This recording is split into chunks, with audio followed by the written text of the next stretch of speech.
Welcome, everyone. It's Eric from Rule the Wasteland. And I know what you're all thinking. Who is going to win two Pong cases? So we're going to get that out of the way really quick. And before, let me know if you can hear me and see me okay, of course, first of all, but it has been working. So those are the giveaways from last month. Um, and next month, I'm also going to be giving away two prizes. One is the company's called Mini Katana. The Invictus, it's a M390Z1 knife, which they have as an MSRP of somewhere around like 160 bucks. It's not assisted opening, but it has a little flipper, and it does have incredibly smooth like bearings in that. So you can definitely just hold the button down and flip it open, or use the. So this will be one of the ones that we're giving away. And then the other one is this Revo Ness, called the Ness knife. This is the carbon fiber version. A really kind of cool. I don't know, is this like a sheep's foot blade? I forget what they call those. Maybe just be called the Ness knife. I've seen them referred to. Great ergonomics, got some heft to it. Liner lock, but also has a really smooth bearings on there with the assisted opening. So these two will be giving away next month to the paid Patreon, randomly selected. And just like I'm doing with the color on these, the whoever is the higher tier gets to choose first, and if it's equal tier that's both the winners, then whoever is drawn first will. So let's just do these real quick before we get into these. There's two of these. What's up, SPQR? So let's see if I can do my screen share for the number picker. So we are going to share. All right, you should be able to see this one now. So I got to pull up my spreadsheet here, and we're going 1 to 122. And so our first winner will be drum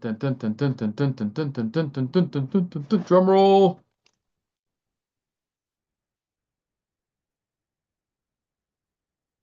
109. So 109 belongs to Steve P. Steve P. You have won the first of the two. So let's do the second one. So we will remove choice. That was 109. Steve P has won the first of the Kong cases. So we're going to run it again. And if it's him, so I will just go. Actually, he's the last. You have 103 through 122. So we will just remove yours completely because I already said you can only win once. So this will now be up to 102. And we'll spin again. Dun, dun, dun, dun, dun, dun, drum roll for the second one.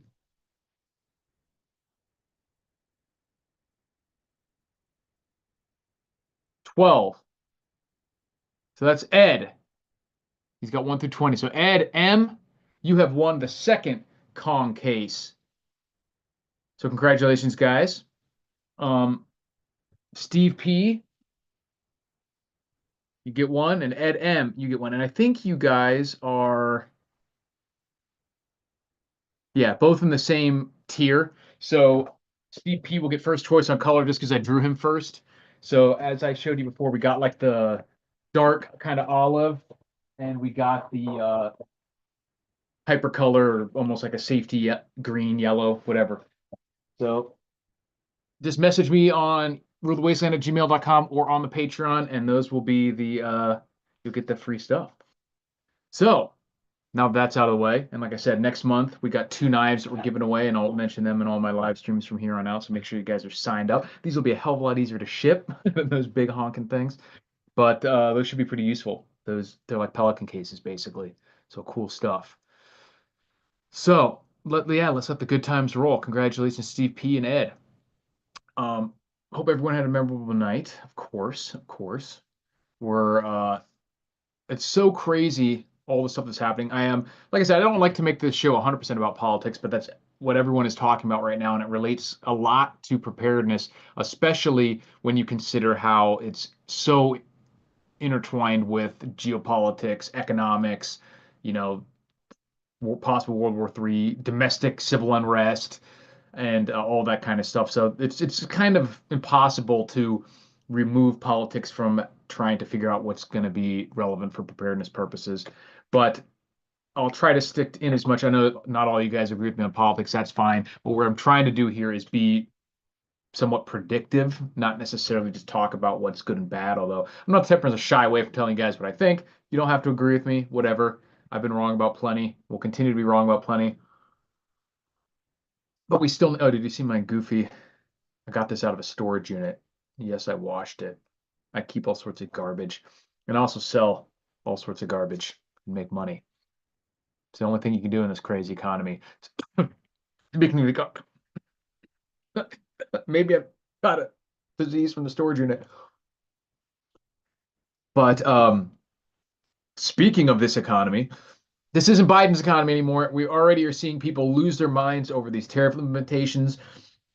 The tariffs are an interesting thing because there's not a lot of people that I mean, I've said before that I think that free trade is so the idea, the modern idea of free trade and its benefits is sort of more like a religion that's not really based on reality, and it's just not the case that totally free trade is beneficial or good thing or even really possible.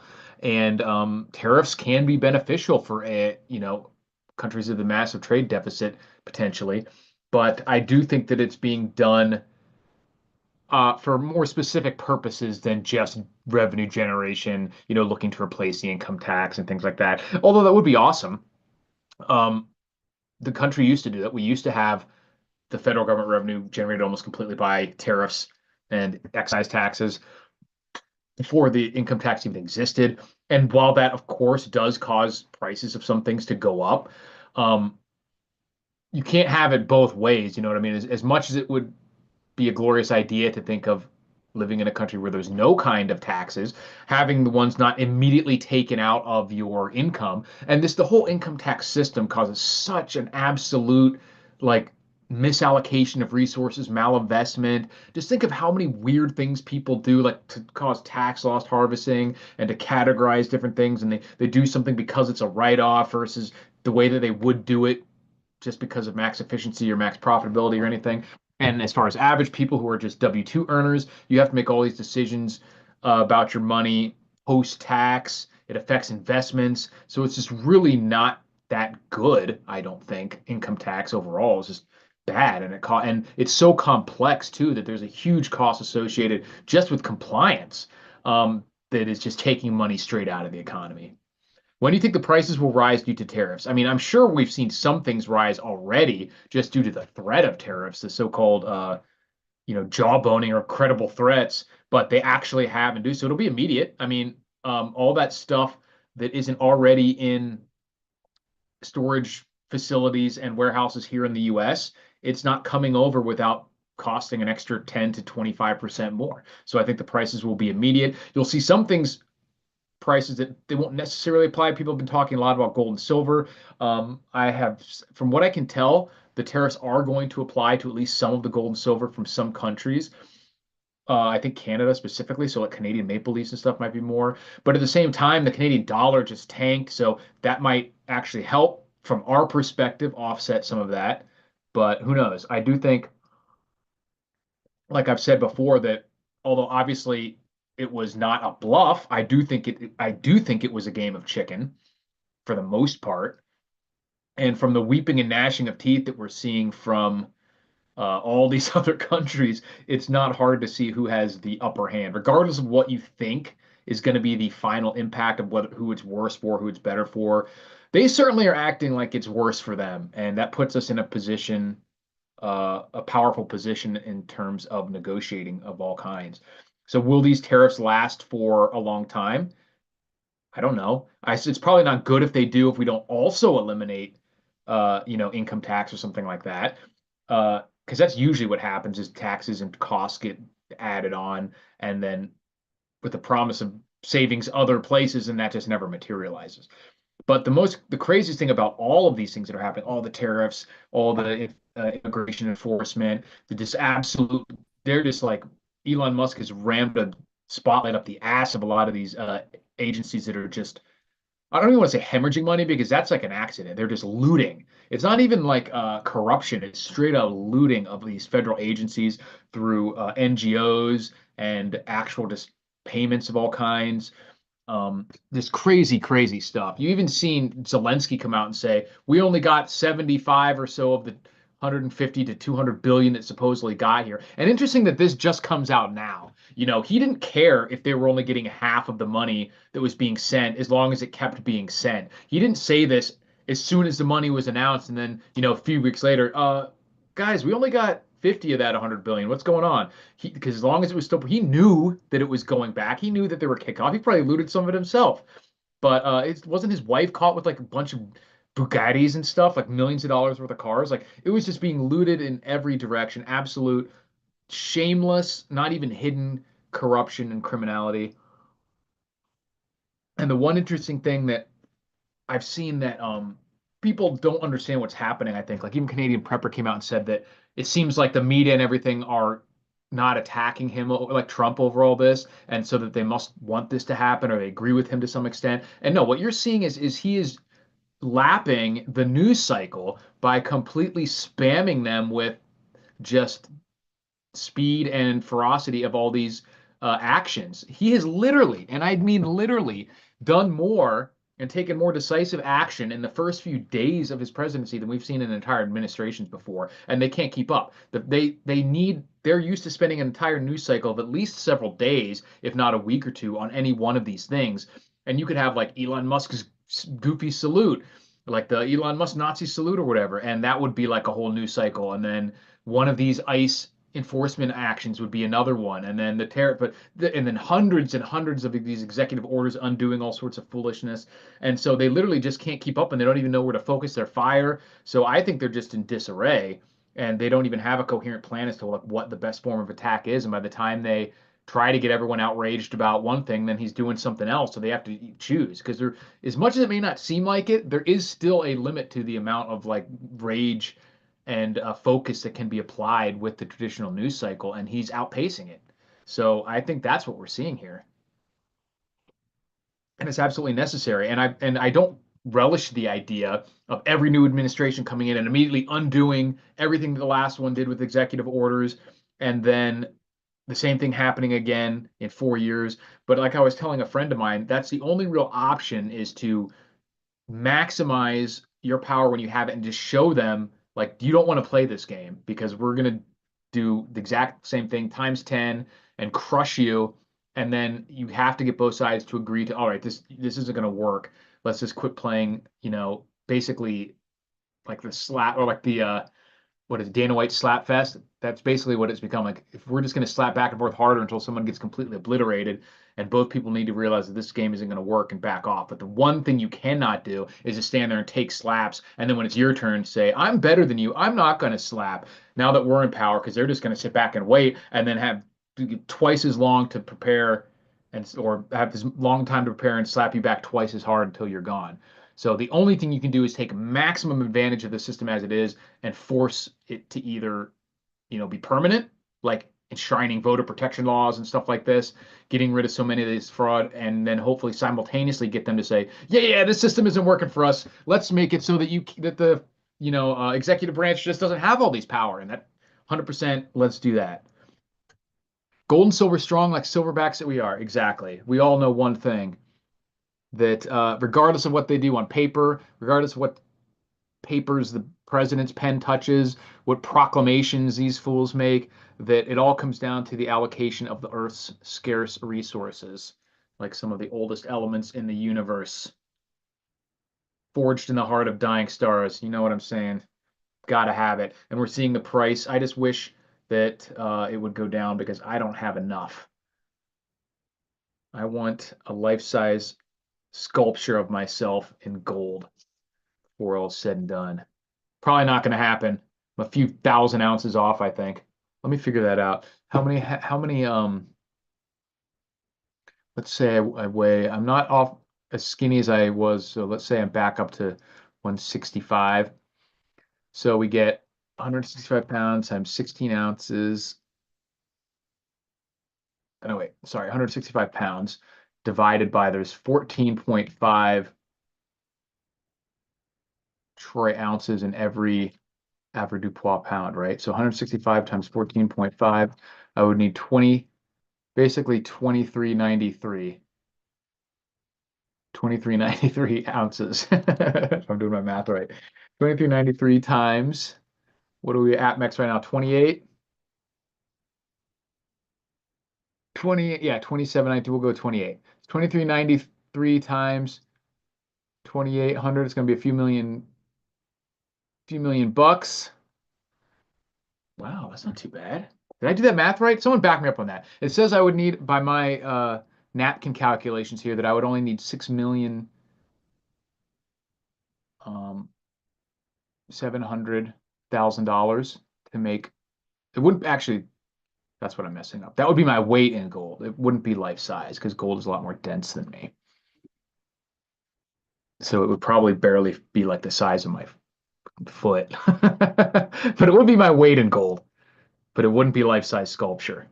That's what I was messing up. So the weight, yes, that applies for my weight. For making my size statue in gold would be a lot heavier than me, obviously. So I'd have to make it hollow. But getting my weight in gold would only be about 7 million bucks. So I'll send the link to the GoFundMe in the description. It'll probably be much more realistic to make a silver statue of myself, so we'll have to go with that. I had 50 ounces long ago and sold half of it, says Mateo. Well, I'm assuming you still made a pretty penny, depending on when you bought. And congratulations on still having 25 ounces of gold. That is no easy feat. This thing is a mere 50 grams, and I had to struggle to get this thing in my collection. So yeah, 25. Litecoin is down 30. Yeah, I mean, no one knows what's going on yet, and uncertainty in the markets is one of the more dangerous things because people are on hair trigger waiting to do things. So you'll see a lot. And didn't I say that? If you go back to the last couple podcasts when I was getting out of pretty much all equities and paper assets and trying to stick to cash and physical assets, cash on hand, is that I said I didn't necessarily think that it was automatic that everything would go down, but I think that's a strong possibility and that we're just going to see lots of volatility. So you don't know whether stuff's going to spike up or spike down, but I do think the downside risk is a lot bigger than the upside potential for a lot of this stuff. Krakatosis, which is heavier, 165 pounds of gold or 165 pounds of feather? Yeah, it's the classic test. But pound is a pound. Bitcoin on sale, loading up, yippee. Yeah, I think, like I said, I think a lot of this stuff, and I don't agree with a lot of these people, the gold and Bitcoin people. There's a lot of dogma, a lot of true believers, one way or the other. Um, I do think that crypto, I don't buy that the Bitcoin is like linked inexorably with the dollar, like I think Rafi and a few other people have said, just because it's not specifically backed by gold. I think that there's a lot of scenarios that cryptos will provide a blow off valve. Like crypto is now firmly ensconced in the public zeitgeist, the financial system, and it's not directly dollar linked. It is a fixed amount. So it will not just float with the dollar. Like if the dollar just loses tons of purchasing power, Bitcoin will go up just because it's part of the dollar system to some extent, being that it's, in ETFs and the government is talking good about it and El Salvador is using it and all this other stuff. Banks are, warming up to it. That doesn't mean that it's just automatically pegged to it in some way. And because there's a fixed amount of it, that absolutely will come into play. And I still think, and I've said this all along, I still think that when the time comes that people are actually fleeing the debt markets, a lot of people are much more comfortable and knowledgeable with, crypto, using it. They bought it before than they are with physical metals. And the physical metals market's too small. It can't absorb the amount of money that the crypto market can, because the Bitcoin can absorb pretty much an infinite amount of money. It'll just, the price goes up. That can't really happen in the gold or silver market because you'll need people to keep selling their physical. When this starts happening, as soon as anyone gets their hand on it for any price, that's gone. Like they are just going to hang on to it. where I don't necessarily think because of how divisible and easy and much more quickly one is able to sell and trade and more cheaply too, you can Bitcoin and crypto, then there's a process involved with, selling and buying physical precious metals. Nice to have gold, silver stocks, Bitcoin. Can you eat them? No, you can't eat a lot of stuff. You can't eat your car, you can't eat your gasoline, you can't eat your generator, you can't eat your bullets or your guns, you can't eat your clothes. That's not the only standard for value. It's one that you can't ignore. You have to have food, but it's almost irrelevant to just apply that standard to everything else. You could look at your store of rice and be like, can this stop a bullet? Can this give you light? Can this give you heat? It has a use. So I don't think that that's an argument that I get the point that the base of the pyramid you have of Maslow's hierarchy of needs, you have to take care of first, that this is useless if you don't have food, but that doesn't mean that this is useless because it can't be food. Totally different argument. So you can't eat gold, you can't eat most things in the universe.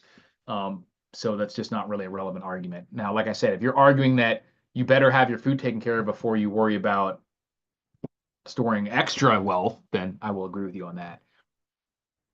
But yeah, you can't store your wealth. You can't eat gold and you can't store extra wealth in rice and beans very easily either. What's up, the comedian? Let's see if we got any. Crypto is a Stanford University social experiment. I mean, you can glean a lot of social data from the way things are playing out. Let's see. Fart coin will always be around. Yeah, I was saying they should really merge the two memes and make of like the Trump and Melania coins and fart coin and make a Melania fart coin. 19.3 grams per cubic centimeter. Is that gold's density? I don't know it off the top of my head. I wish we'd grown up with the metric system. Yeah, all metal statues are hollow anyways. So then I will be the first to make a solid gold statue of myself. That's why I don't like these bums. I'm gonna go on a little bit of a tangent here. Like as goofy and as autistic as Elon Musk is, he's at least doing interesting things. And it's funny because one of my friends always laughs at me because I always go into these rants about how much I hate Warren Buffett because he's the biggest loser to me because he's so boring and he like makes his decision. If he's like if the stock market's a down day, I get my egg McMuffin without cheese because I saved the 60 cent. And I'm like, this is like a pathology. Imagine being a fucking, not even just incredibly rich, not even just a billionaire, but one of the richest people to have ever lived. And you do something, you buy something for breakfast other than what you actually want because of some stupid mess up in your brain. You drive the same old car. You're like 90 years old and you go to board meetings like you would have to if you were like making $50,000 a year, you can literally do whatever you want. And this is what you do. You don't do anything interesting. I hate him. Oh, I hate him so much. He doesn't do anything interesting. At least I would rather he be hot or cold, as the book says, but he is lukewarm. Yeah. He doesn't do any. I'd rather him do evil, exciting evil, than just be completely boring and useless. What the hell is the point of having hundreds of billions of dollars and he doesn't do anything? Go build a fucking pyramid in the desert that'll last 5,000 years. Be the first person. Like that's why like people make fun of Elon Musk trying to get to Mars. That's at least interesting. What is anyone else doing? That's why I like what's his name? The McAfee. He was a madman. He was at least having fun with his billions. Yeah, Howard Hughes, like at least do something cool or some new horizon, or at the very least, do what you want to do. This guy's out here getting like no cheese on his biscuit, even though he wants it. It's ridiculous. Silver is a different beast compared to gold. Sure, they have a lot of overlap there, but I definitely think that commodities in general, it doesn't, everything's going to come back to what actually matters, especially if this is successful with these tariffs. Which the biggest benefit of this is like when I talk to people, like when you see me have these talks with JJ and other people about um, how the U.S. really could come ahead. Everyone always says that yeah, we'd have to restart a lot of manufacturing here. We're starting to do that, but we have to do a lot of it. And if one of the only ways to force that would be process like tariffs and make it so that it's cheaper and easier to do here because it's just impossible to do right now without some kind of reason for someone to pay more. And unfortunately, just being made in the USA isn't enough of a reason especially when people just don't have excess money and have to do things the most cheap or cost effective way possible. they're kind of forced to go to, especially when everyone else is doing that, and it'll just outcompete you. So in that sense, forcing these people to build and manufacture, or at least assemble or do things in the US could be part of what actually gets us on that path. CLM says if your net worth is over 100 million and you still drive a Lincoln Town Car, you have no soul. Exactly. Yeah, exactly. You're a soulless bug person, and I don't care about you. You might as well just give it away to someone who can use it or at least enjoy it. Like that's why I'd rather have someone be like insane like Andrew Tate and buy 50 cars and just be selfishly, splashing out as they say. Because at least that makes a hell of a lot more sense than working like a dog all those years and not even getting a fucking egg on your fucking McDonald's. I hate him. I hate him so much. And it wouldn't even be that like what the tallest buildings in the world right now, like the Burj Khalifa. What did that cost to make? $3 billion or something like that. Um, let's ask Grok. Now I'm gonna guess somewhere between 3 and 5 million.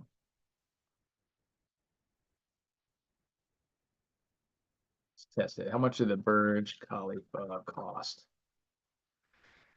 Oh, 1.5 billion. That's it. These guys have like $100 billion. Can't even make the tallest building in the world. You can not even the tallest. You could make a structure that literally, like I said, everyone says that we can remake the pyramids now because of our technology. They didn't have to do anything special, right? So do that. Make a building that will last for thousands of years. Sweet legacy, and it wouldn't even cost. It would be like $1 billion maybe out of your 100. So boring. I hate them. Eric, please scroll up to where I mentioned luxury items. What are you looking for? The comedian. Let's see. High value luxury items, I promise you. Stuff like smokes, chocolate, snuff, chewing tobacco, liquor. Did I miss anything? Yeah, all those, not all those store very well, though, is a problem. Definitely, there'll be a lot of trade value to all that stuff, depending on the situation. Any vice, any spices, obviously, how much of human history were spices valued, and especially if it's not something local, if it's something hard to get, even something as simple as coffee. Um, did you have marijuana in there? Any drug, obviously, super valuable. Any drug, any liquor, any comfort items, spices, all that stuff. Sailors having a stiff drink. Bet he is. Buffett is a boomer exploiting fiat. He's no wizard. Yeah, I don't. I've always thought he was kind of over um, rated, but that's not my point.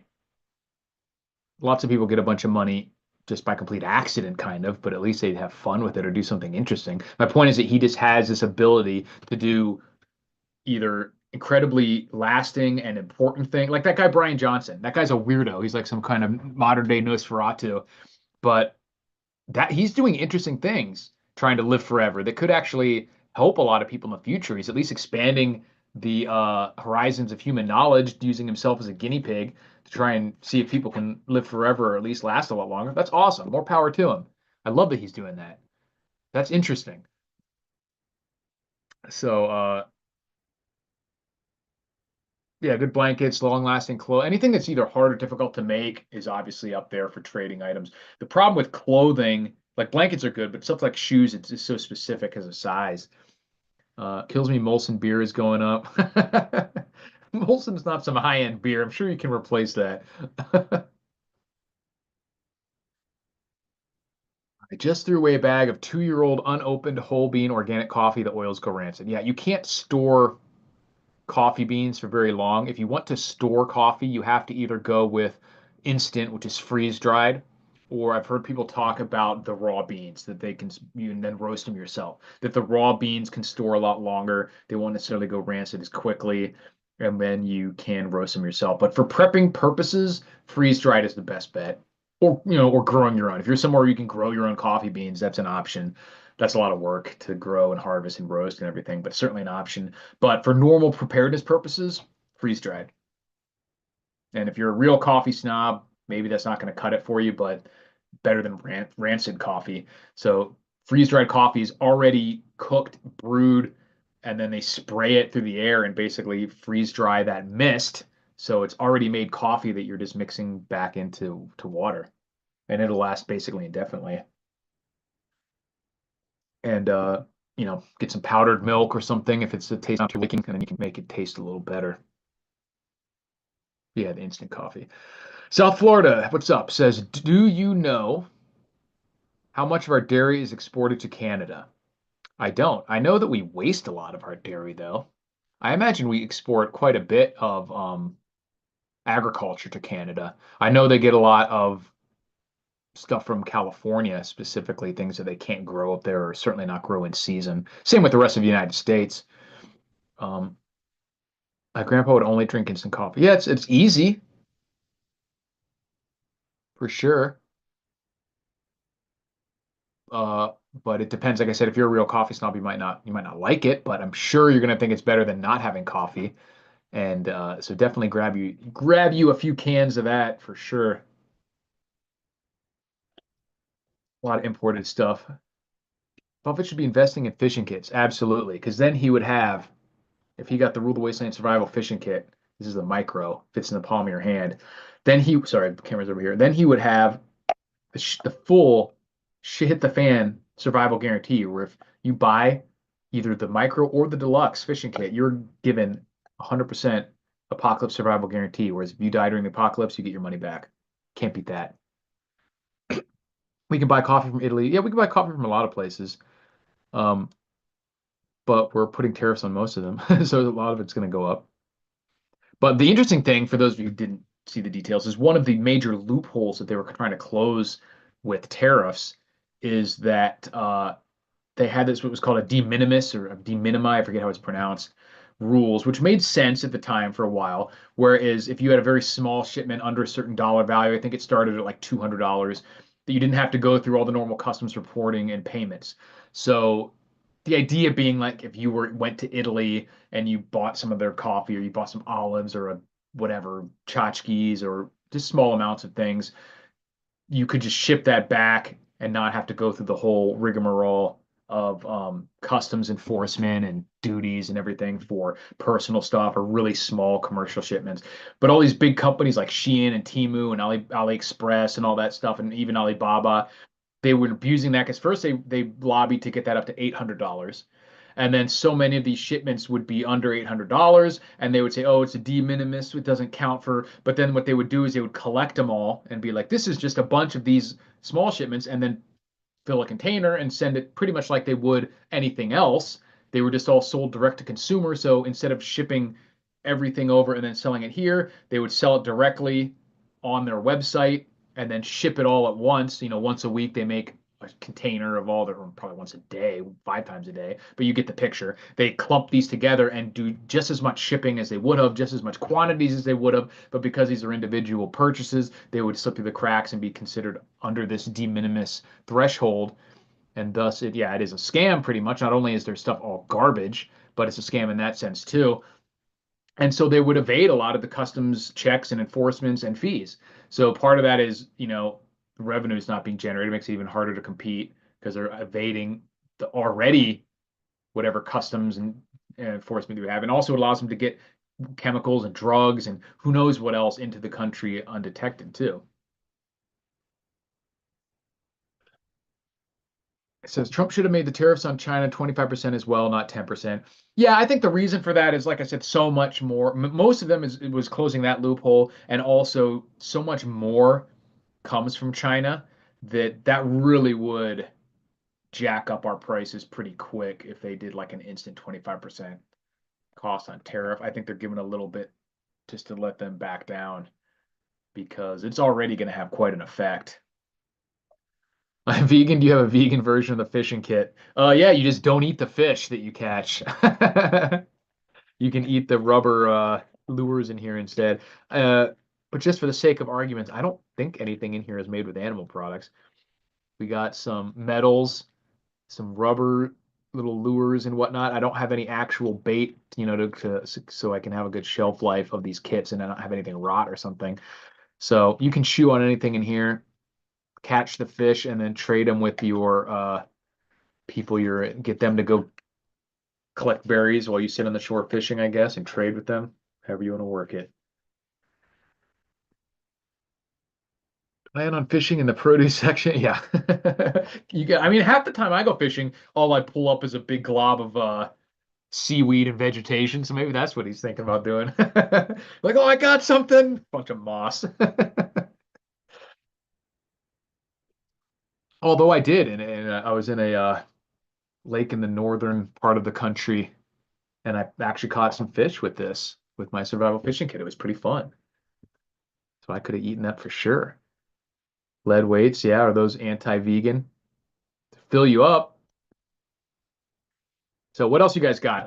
We got the tariffs. We've dealt with why you need some of this. As always, you want the stardust, guys, not the paper. Paper is no good. I guess we can talk briefly about the weird airplane crashes, although I don't have much to say to that other than, yeah, why is a man living in the desert selling a fishing kit? Oh, yeah, it's a good question because I am not selling it to me and I don't know where I'm going to end up. And there's places to fish out here even. We got Lake Mead, we got other stuff. We're not too far away from anywhere. You're never too far away from somewhere where you could pull some fish out of a pond or something.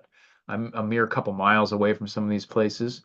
And I'm originally from Florida, where there's all sorts of places to fish. So I understand and appreciate the need for having the ability to fish in a survival situation. My shiny pet rocks. I don't know what you need with pet rocks. How do the gold bucks work? I don't deal with those because I think that the value for me is just in the metal itself. So I don't it's a cool idea like the gold backs and stuff like that, but I haven't messed around with that.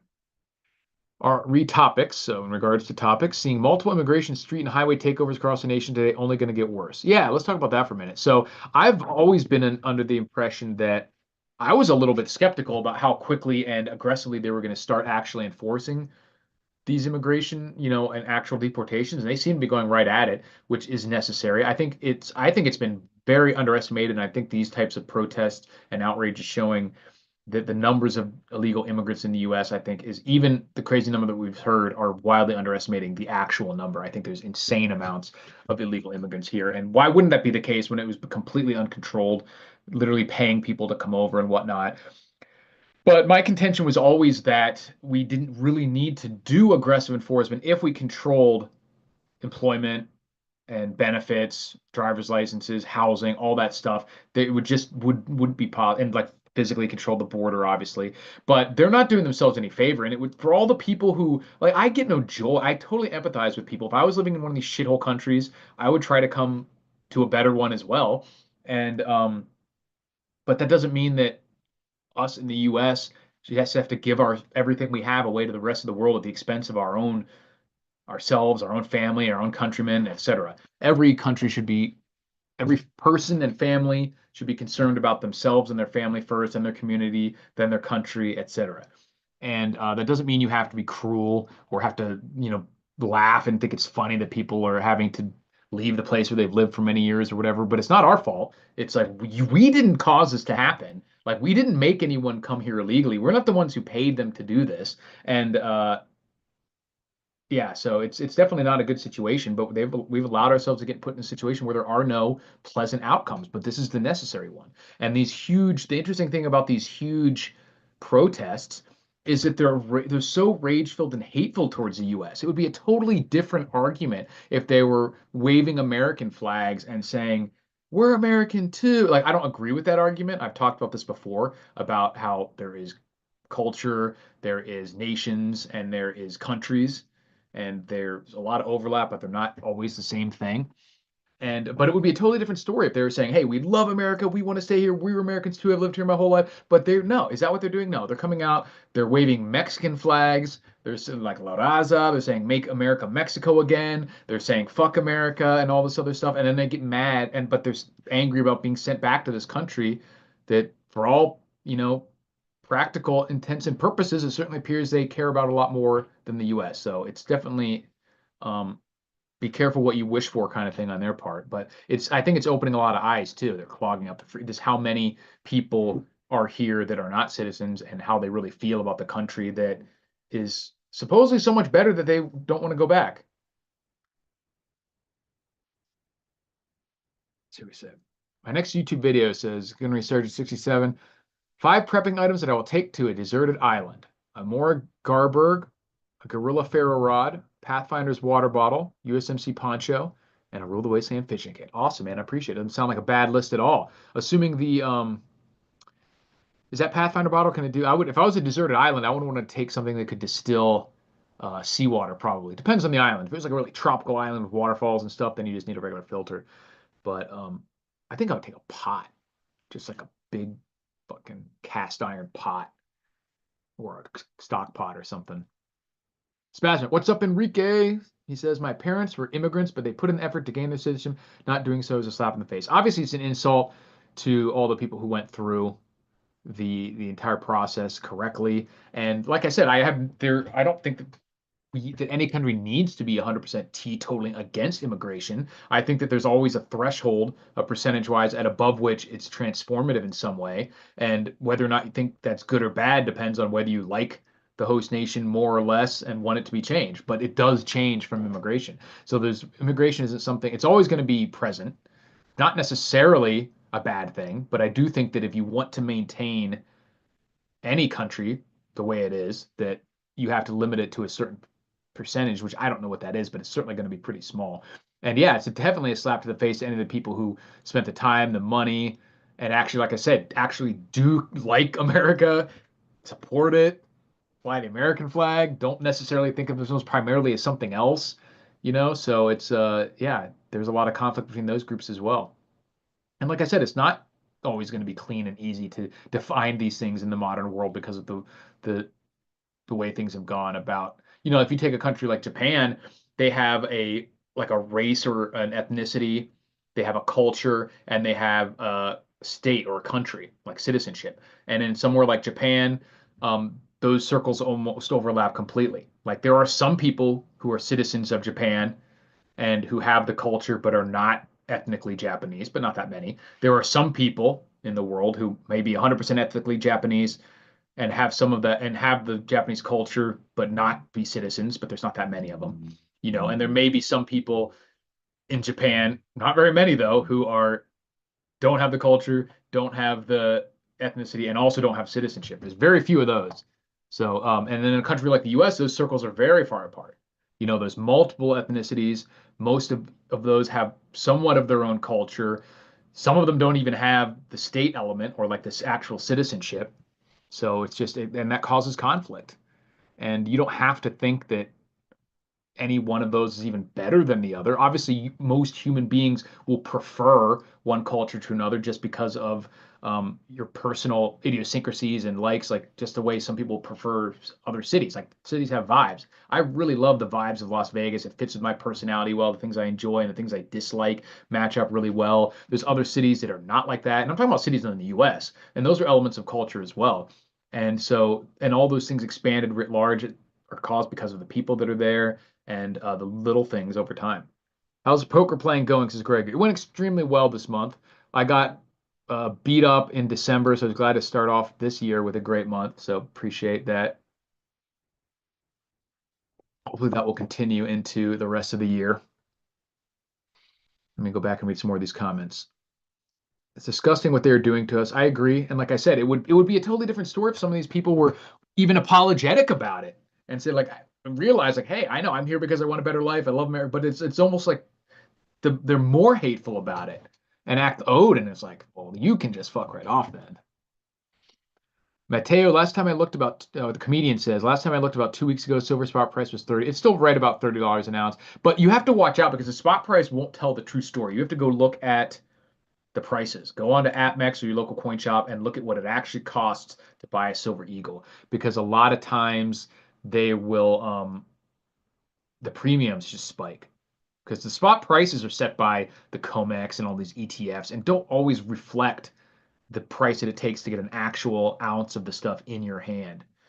So those premiums, we've seen that before where the spot price only went up a little bit, but the premiums went up to 10, 12, $15 or something. So that can definitely happen again. It might be time to be cruel, I fear. Well, that's the unfortunate thing, is that a lot of this is cause and effect. And people will have to start being cruel because they've been put in this position where all the actions up to being cruel haven't really caused the desired effect. And I don't, like I said, I'm not happy about that, but the pendulum will always swing back the other way when it's pulled way out of equilibrium. It's going to snap back. And so that is what's going to happen. Is that a good thing? Probably not. Is it necessary? It's going to happen. It's either that or get completely conquered and wiped out. So South Florida says things are only getting better. I see a lot getting better, but like I said, we've allowed ourselves to get put into a position culturally and definitely economically where there is no painless way out. So we're going to experience some pain. Some of it will be necessary and productive, like the stuff that we're going through with the tariffs, I think, the stuff we're going through with finally enforcing the nation's laws. Like these are productive pains that will come out better on the other side of it. But some of it won't necessarily be. Some of it will be completely unnecessary suffering brought on by people's, selfish decision making over many generations. Eric may need to fish the Henderson Wash. Yeah, get some of those Lake Mead salmon. I buy no matter the price of silver. Yeah, I don't think of it as buying silver. I think of it as this is money. And when I need, I store my money. I save money. When I have extra money, I save it. And then when I need to buy something, I'll convert it to Federal Reserve notes. I do keep cash on hand because I have to have a poker bankroll and I like to have physical cash for preparedness purposes. But beyond that, yeah. Let's see what we say. Impeding traffic where emergency travel is needed is criminal. Yeah, that could literally cost lives. That should definitely always be stopped. I mean, it can be seen as a form of kidnapping too, when you're stopping people from free movement. Jimbo says, I work with a guy who came illegally from Mexico, but he learned the language and spends tens of thousands on lawyers to get his green card. Still not ideal, but obviously, like I said, it would be a different story if all these people were genuinely even cared about America. But the bottom line is, like I said, it still will be culturally transformative, regardless of how much the people like assimilate, speak the language. Like there's still going to be changes. And like I said, that's whether you think that's good or bad is irrelevant. It just is a fact. So that's why I think it's if you care about or if you enjoy countries and cultures the way that it is, and that applies to everywhere in the world. If a bunch of Americans move to any other country, that country would be changed. And you're not the assimilation is always going to end up as some third option. It's never going to be 100% like either one. It'll be kind of a mix. And like I said, that's you can say that's good. You can say it's bad. It's irrelevant. It just is going to happen. Sorry, I always said it. How the poker playing. My ex-wife, that POS Mexican, I had to pay 15K for paperwork. Damn. Mateo says, I heard on X that the delivery. Sorry, I missed my line. Oh, it's time, guys. I got to bust out the Clark Kent's. Oh yeah. Oh yeah. Oh, in focus now. I heard on X that the delivery that was delivered in NYC Gold from London was the size of 20 elephants. Americans will use anything but the metric system, right? That's the joke. 20 elephants. Don't even want to think about it. Says she left me at the end. Unreal. Yeah. La Toxica, am I right?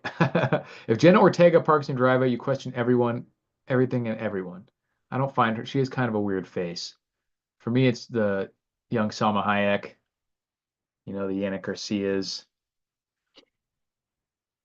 plus the shipping. My Lincoln Ritter House says my wife is Filipino. I've never seen a Filipino step on an American flag. They celebrate and uplift the U.S. They do celebrate their own culture, but not like we see here. Yeah, I mean, obviously that should be a bare minimum. Is not hating the U.S. and at least appreciating, celebrating it. That doesn't change what I've said. I said about cultural transformation and stuff because, like I said, the vibe, just vibes, are different. It changes a country. If it's all Filipino people here, it's going to be different than if it's all Russian people or all people who are traditionally American or European or Scandinavian or African. It is different. The same way Canada has a totally different vibe and culture than the US.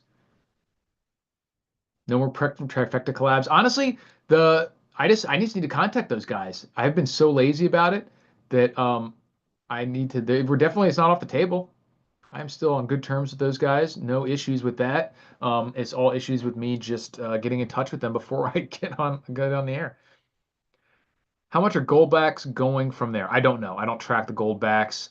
Like I said, to me, they're interesting, but kind of a gimmick. I like that everyone's going in that direction, but I think it adds an unnecessary level of abstraction, which is the whole for me the whole purpose is getting away from that. I don't see the point of needing $1 worth of gold. You know what I mean? Like we're never, I've already said that we're at the level of technology and human civilization that we're never going to go back in any significant way to any kind of direct gold purchasing or barter system. It may be, very short term in disaster scenarios and war scenarios, but we're not going to have any sort of actual commerce or economy based on buying things directly with gold. There will always be something representing. Maybe it will be the gold backs, but they don't have to have the physical gold in them. That's why you could have some sort of currency, some sort of cryptocurrency that can be sound money, and it still isn't going to be you going to Albertsons with silver dimes. That's just never going to happen. It just isn't ever going to happen.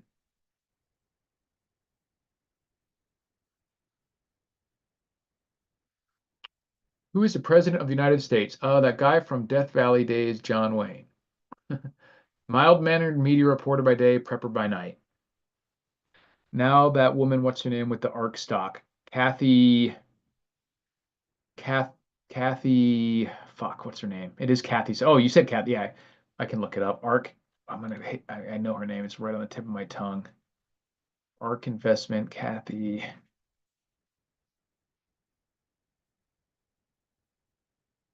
Let's see what it says. Kathy Wood? Is that it? That doesn't sound.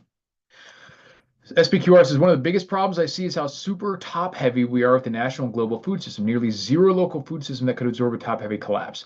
Yeah, that's the interesting thing is that because people have said that before, like, oh, we produce a lot of food in the US. Like, we do. But just producing the food in absolute terms is only part of the story. We don't produce everything across the spectrum. We're in a lot better shape than most countries are, but we import a lot of like fertilizer type stuff and machinery and equipment and all that stuff. So it's still absolutely better and puts us in an advantageous position to produce a lot of food in absolute terms. But I've also pointed, like you said, this isn't distributed evenly among the population. It's not like everybody. That's why I really, even if everyone can do something like a couple potted plants, a little potato patch, backyard chickens, like all that stuff. Anything you can have to contribute to the local economy and increase that stuff. And that's why I think for most people, it's really rough out here because I have a tiny backyard and it's all gravel.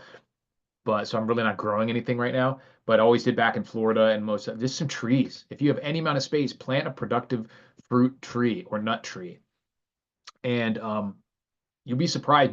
Like a full-grown tree, apples, oranges, peaches, nuts, pear, whatever. A lot of those you will get hundreds of, if not dozens, from a full-size tree, often hundreds of pounds of fruit. And then you have a couple neighbors that each have a tree or a little chicken, or maybe a couple cows or a couple goats or something like that. And that community is in a whole lot better shape because the the amount of food per person in the US average is great, but that only tells part of the story. And when it's a big agricultural conglomerate, or if they're out in Idaho and you're in Tennessee and they're making the potatoes out there, that doesn't help you as much. Especially, and like I brought this up before too, is if we ever do get into a point. Right now, it's interesting because the dollar is like strengthening, but if we do get to a point where the dollar gets very weak or collapses, then our food may be priced. We may be priced out by other countries being able to pay more if they somehow start a resource-backed currency first. If this BRICS thing comes to fruition and the BRICS dollars are worth more, then our food companies will sell to this privately owned. They could sell to China. They could sell all the food to China, just leave us with nothing. Mateo says, I left New York City 3 years ago, never looked back. Probably safe and definitely cheaper. SBQR says, production is one thing, logistics are another. Millions starved in Ukraine and Russia 100 years ago had nothing to do with a lack of production. Exactly. You have to have transportation and storage and all this other stuff too. Livestock chickens are illegal in my county. What county do you live in? Can you have them for pets? Look at like even pigeons, raise some squab, some rabbits.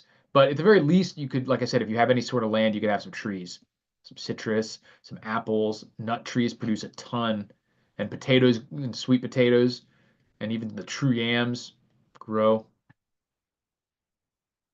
And that's the sort of stuff that local politics can help. Because a lot of times there's like I'm talking like a handful of people that are preventing some of these things from happening. And like in these lower level elections, it could be like dozens of votes that make the difference to get some of these crusty fucking boomers out of there and get someone in who actually knows what the hell's going on. Mateus has got chicken, duck, huge tortoise, and horses. Is that tortoise? What's that word?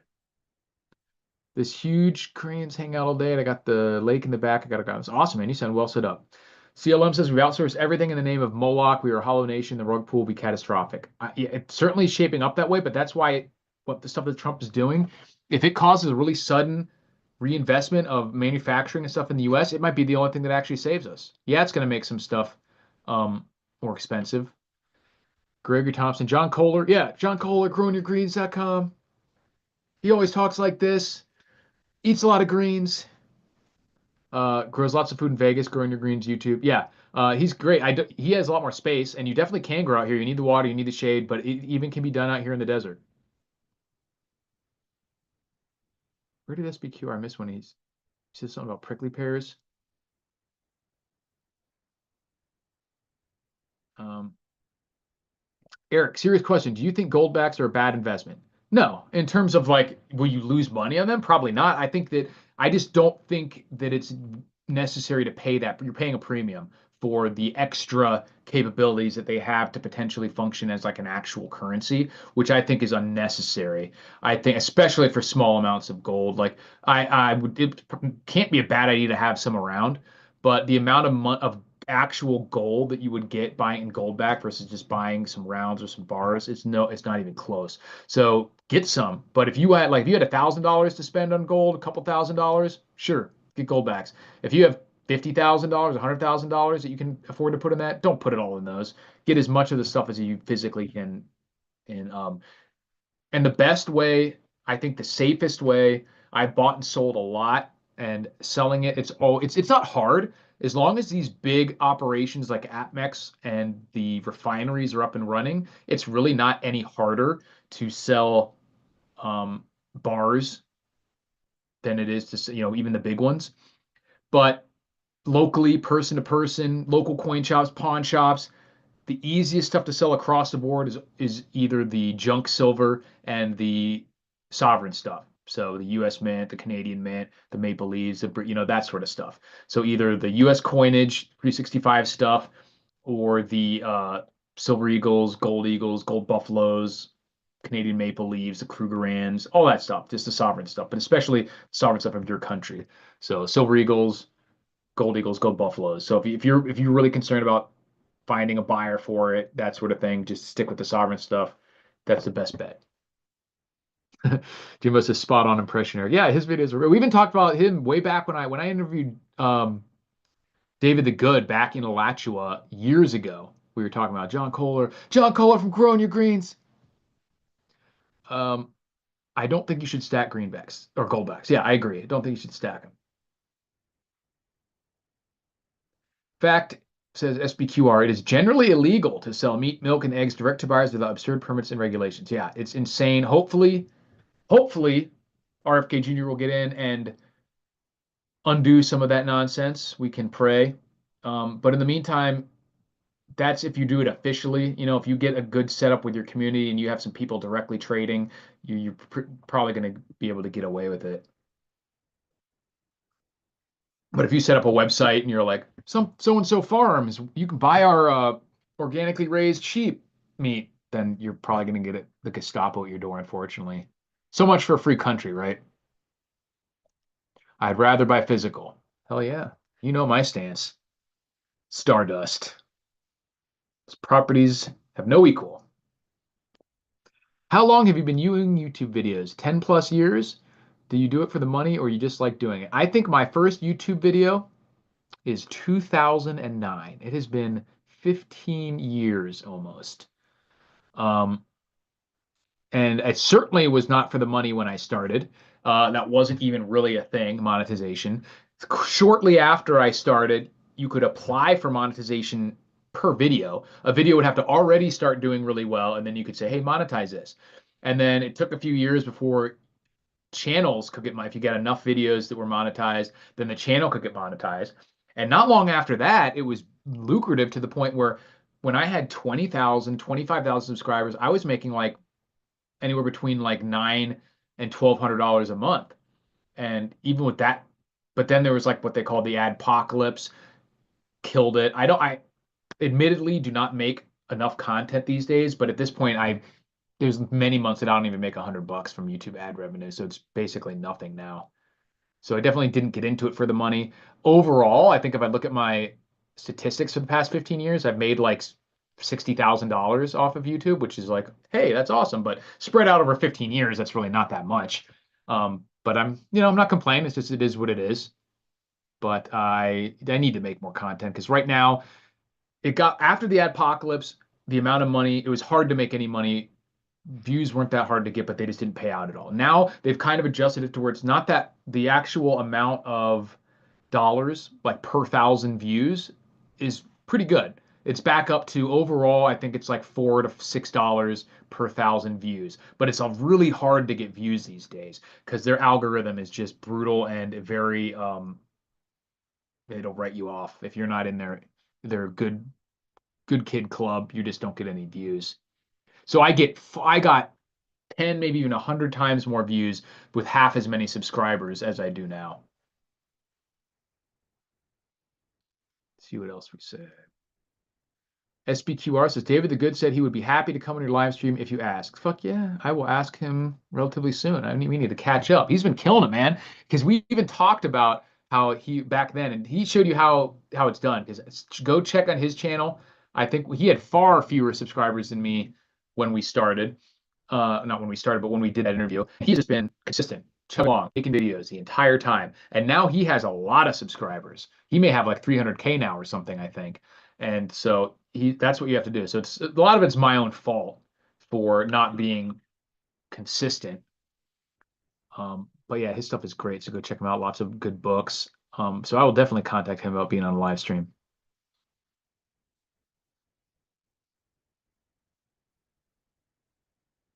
He says, "Holy crap, OG YouTuber." Yeah, there was not too many people like prepping channels.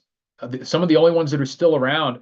I think Canadian Prepper may have been right after me or right around the same time. I think Southern Prepper 1 beat me to it.